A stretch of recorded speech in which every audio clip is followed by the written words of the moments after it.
Hey guys, it's Alex, and I thought today would be a good time for me to talk about why I chose to come to Columbia. So just for some context, I went to a public high school and I applied early decision and I got in without any hooks. And yeah, now I am a freshman here. Right now it's my first semester at Columbia. And also I have so much food here for while I talk about like the reasons. So I feel like for this video I could talk about why I chose Columbia and like what I think about those reasons now that I'm actually a student here. Oh, I'm also a intended biochem major, so I'll probably talk more about like STEM related stuff. So the first thing, one of the main reasons why I think a lot of people like coming to Columbia is because it's located in New York City. When I originally applied to Columbia, I thought that living in the city would be so cool and I would be doing so much stuff like inside the city and exploring a lot. But I feel like because Columbia is located more in like the northern part of Manhattan, it's not that close to the downtown areas where there's like so many more stores or things going on. So there kind of is like a bubble, and I feel like I don't go off campus that many times. I don't really leave like the Morningside Heights area that often.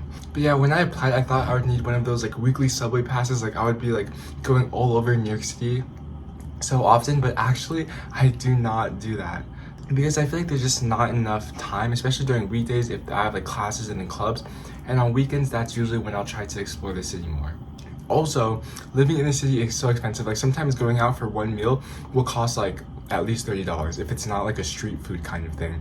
So even though I had a job over the summer, my bank account is like going down so quickly. So I definitely need to like save money or try to get a job. Next, I'll talk about the core curriculum, which I feel like is a pretty iconic part of Columbia's education. So the core curriculum is just like different, it's kind of like general education requirements, but they're like pretty heavy. So for first year students, they have to take 1 year of literature humanities, which is like a English class basically, and then they also have to take 1 semester of Frontiers of Science, which is just like introduction to 4 different fields of science, and also 1 semester of university writing. And then in like sophomore, junior, senior years, there's also different classes like Contemporary Civilizations, which is a philosophy class. There's Art and Music Humanities. There's also global core classes. I think by the time you graduate, the core curriculum will take about like 1/3 to 1/4 of all of your credits. For me, the core curriculum is like one of the reasons why I applied. Like, well, this is my opinion so far because I haven't gone through university writing yet, which I've heard is supposed to be really, really hard. But for my literature humanities class, I feel like it's a really, really amazing class, even though the workload is really heavy.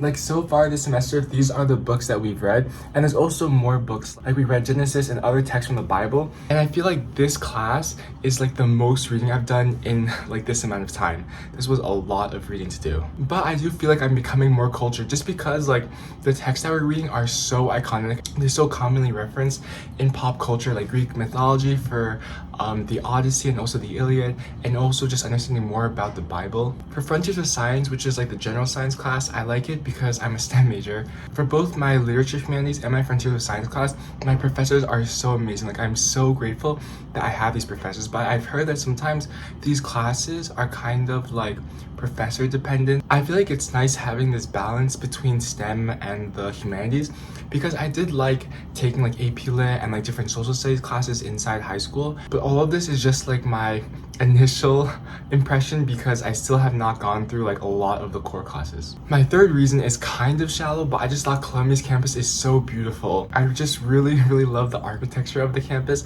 like the way there's those bricks and then like the light blue roofs. I feel like that's so beautiful, and how there's a consistent theme throughout the campus, which probably is not like so important, but I thought that it looked really nice. And also the libraries are really nice too. So it's much easier to study and romanticize studying in those areas where it's like dark academia vibes and stuff like that.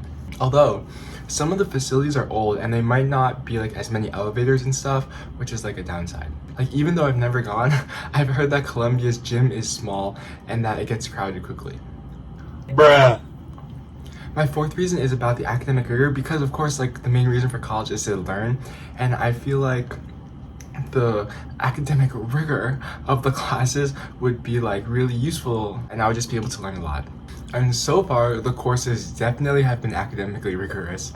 I think this is my fifth point, it's about the professors, because like at these institutions they're usually known for having like prestigious faculty members, and so far the professors for like basically all my classes are definitely very passionate about what they're teaching. And it's crazy being able to meet like very like famous professors. For the Frontiers of Science class, we had this unit called Physics and Reality, and that was given by Professor Brian Greene, who's a really famous physicist. And there's also different like faculty members who have like their own startups and stuff, so it's kind of crazy. And tomorrow I'm going to be listening to a lecture from a professor who like talks with the UN about nuclear policy, so that's like really crazy, and it's something that I'm really looking forward to.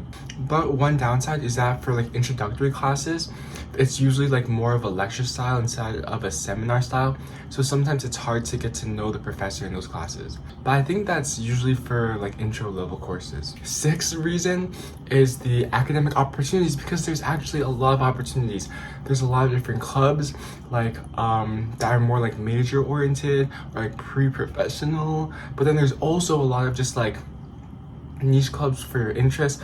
Like I'm part of the wushu club, which is a type of martial arts, and there's also like sci-fi clubs and stuff, which I guess is like pretty popular at like a lot of colleges. But sometimes there's opportunities which are like not as well known or advertised, so you kind of have to like do your research to find out about them, which is a little difficult. And I guess for like STEM, there's a lot of different open houses for like labs where students can get to meet like different representatives for labs, and there's also labs on the main campus, and there's also labs like at the medical center, which is more up north.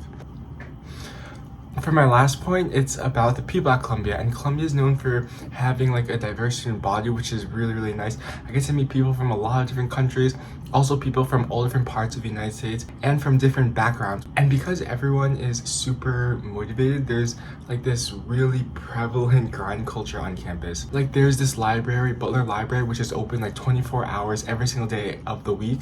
And there's also, like actually this is where I got my food from, there's a restaurant that's open from like 12 p.m. to 10 a.m. the next day, so like if you're studying late and need to get something to eat. So there definitely is that grind culture, and sometimes I'll see people taking naps inside the library and stuff. Also, I feel like it's easy for my conversation just to like slip back into talking about midterm season, which is so long, or about like how there's a heavy workload or something. So I feel like that's something I need to work on to like try to avoid talking about. And like with this grind culture, it's easy for me to compare myself to other people and think about like what I'm doing compared to others, or if I'm doing enough and like stuff like that. But meeting all these like really impressive people is also really inspiring for me, and like it's cool being able to be in an environment with people who are like very passionate about their own things. So that's it for this video. I hope it helped like provide maybe like a better understanding about what it's like being a student here. I don't really know, I hope so. And also by the time this video is out, it would be after Thanksgiving, so I hope everyone had a nice Thanksgiving. And I'm also very grateful, very thankful for all of you who are like subscribing or like watch all the way to the end of this video.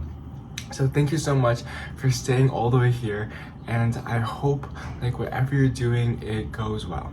So I'll see you for the next video. Bye.